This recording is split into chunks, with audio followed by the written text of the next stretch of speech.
Selamat malam, Pak. Selamat malam, Ma. Selamat malam. Selamat malam, Ben. Selamat malam. Malam. Pada renungan kali ini, aku ingin membahas lebih dalam tentang Yakub.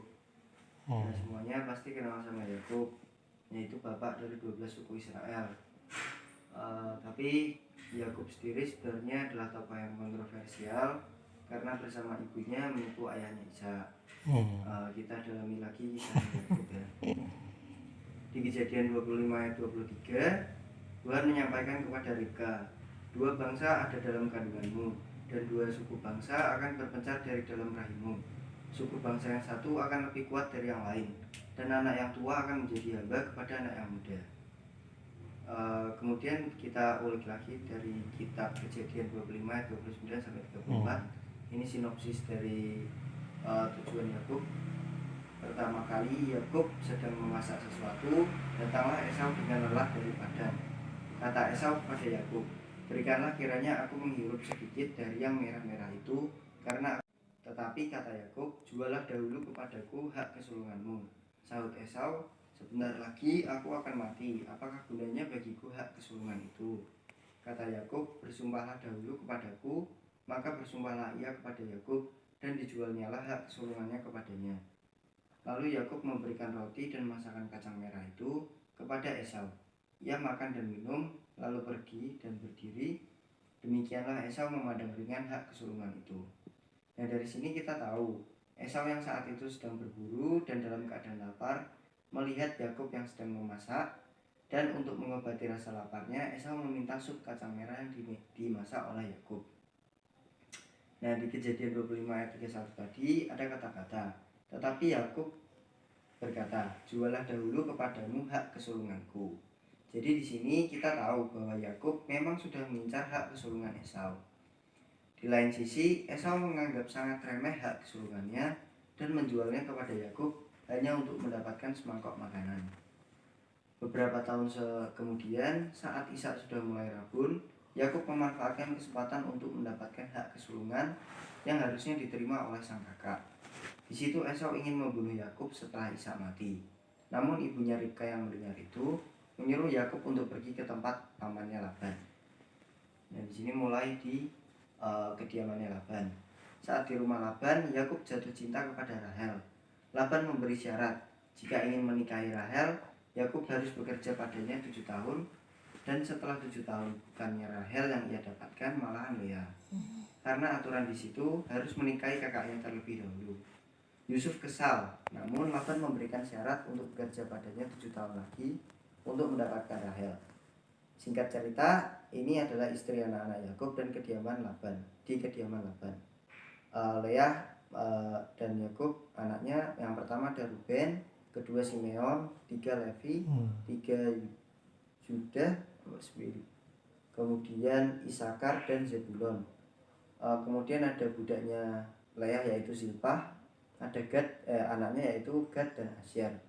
Kemudian karena Rachel itu sangat dicintai dan Leah kurang diberikan perhatian oleh Yakub, Rachel malah tidak mendapatkan anak. Tapi Tuhan merasa berbelas kasihan kepada Rahel. Kemudian anak pertama Rahel yaitu Yusuf diberikan kepada Rahel, dan Yusuf adalah anak kesayangan dari Yakub. Kemudian Rahel meninggal setelah melahirkan anak keduanya yaitu Benyamin, dan dikuburkan di daerah Bethlehem. Kita lanjut ke Kejadian 32 ayat 28. Lalu kata orang itu, namamu tidak akan disebutkan lagi Yakub, tetapi Israel, sebab engkau telah bergumul melawan Allah dan manusia dan engkau menang. Nah, ini adalah saat Yakub memutuskan untuk pergi dari kediaman Laban dan menjelajah di sekitar situ, ya maksudnya masih di daerah tersebut.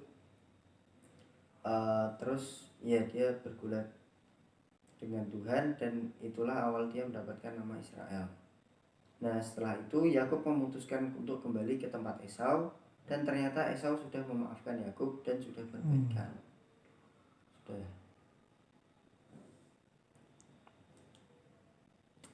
Kan kalau ada beberapa kesalahan yang dilakukan oleh tokoh-tokoh Alkitab, Esau. Esau itu Hmm.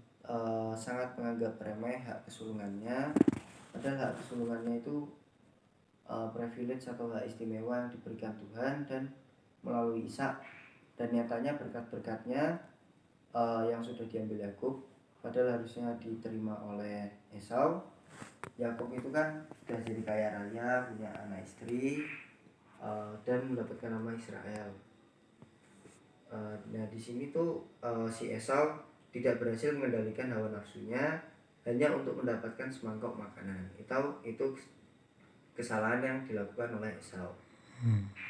Kesalahan yang dilakukan oleh Yakub ya sebenarnya bukan kesalahan, tapi egois atau ambisinya Yakub yang sebenarnya caranya itu tidak baik. Seharusnya emang Esau yang mendapatkan keuntungannya, tetapi Yakub merebutnya dengan melakukan hal-hal yang tidak baik. Nah, di sini kita juga kemudian masuk ke sisi baiknya. Kita belajar dari Yakub itu di tempat Laban bahwa dia itu ternyata setia sama Rahel. Walaupun 7 tahun bekerja untuk mendapatkan Rahel, ternyata digantikan Lea. Kemudian pamannya Laban memberikan syarat satu lagi untuk bekerja 7 tahun untuk mendapatkan Rahel. Yakub pun mampu melakukannya untuk mendapatkan Rahel. Kemudian ada sisi positif dari Esau. Yakub yang ingin kembali ke tempatnya Esau sebenarnya sudah takut kan, menyiapkan untuk melembutkan hati Esau kan, menyiapkan korban-korbanan atau persembahan untuk Esau. Kemudian dia membuat 2 pasukan, yang satu di depan supaya kalau diserang kelompok satunya bisa lari. Tapi ternyata di sana Esau lari ke arah Yakub, memeluk Yakub dan memaafkan Yakub. Nah ini yang bisa kita pelajari dari Esau itu memaafkan. Ya sudah. Ya, sangat bagus.